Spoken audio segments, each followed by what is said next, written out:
अच्छा, हम के हई? राते में तो कहत रहलू कि हम तोहार बॉयफ्रेंड हई, और अब पूछा तारू कि हम क्या हई? ई का बकवास करता तू? हाँ, हम यहाँ कैसे? और हमार कपड़ा? अब तू जो सोचा तारू ऐसा कोनो बात नहीं है। दरअसल काल बहुत नशे में रहलू, तो के होश रहे ना, आ तोहार पूरा कपड़ा तर बतर भीगल रहे। तू भीजल कपड़ा में सुततू तो तोहार तबीयत खराब हो जाई। यही से हम तोहार कपड़ा बदल के अपन कपड़ा पहना देनी। हाउ डेयर यू!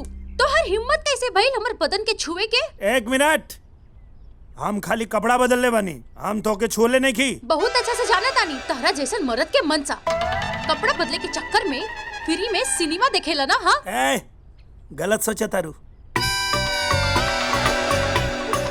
ए रुक, तो के छोड़ो ना, रुक। अरे बताओ हमके, रुक, कहाँ जाता रे?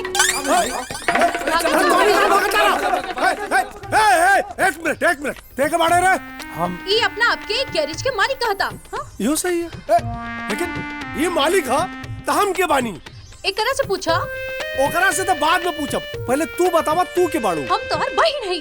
अच्छा, आहा, सालू। हाँ, तू बताओ के बाड़े? चोर बाड़े, गिराकट बाड़े, जेब कतरा बाड़े, डाकू बाड़े, क्या बाड़े? ते हमरा के जनते ना, हमार नाम बेचन लाल यादव हा। अब तक कुंवार बानी, और हमारे एक खासियत हा, ट्रिगर दबावे से पहले हमरा बंदूक से गोली निकल जाले। का बोल रे? मतलब यही से ना आज कुमार बड़ा। यो ठीक बा। तू यहाँ खड़ी क्या करता रू? जाके हमारा बंदूक लेके आवा। अरे लेकिन सुना। का? अरे भैया, बंदूक कहाँ पर? छोटा डायलॉग मारता रहा पक। यो ठीक है। सही से बताओ क्या बाड़ता है? बताइबे कि गोली खाइबे? क्या बाड़ता है? साहेब। कहाँ का साहेब बे?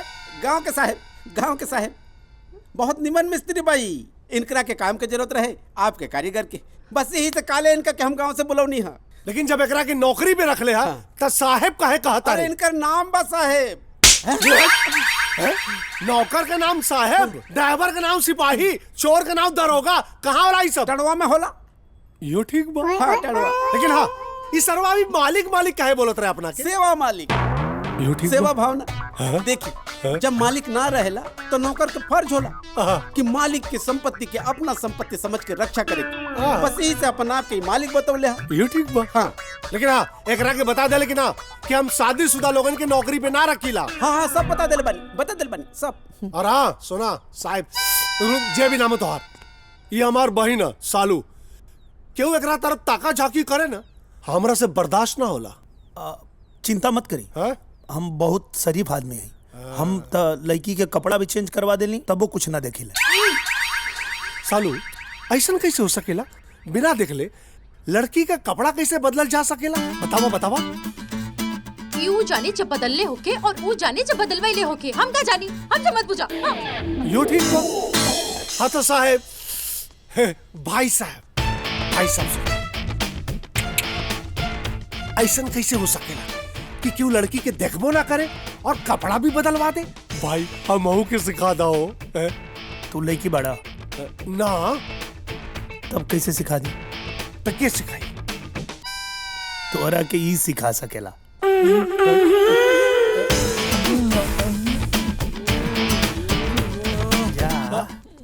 यो ठीक बा। आवाए रजनीगंधा, दबा दी तो हर कंधा। आवाए रजनीगंधा।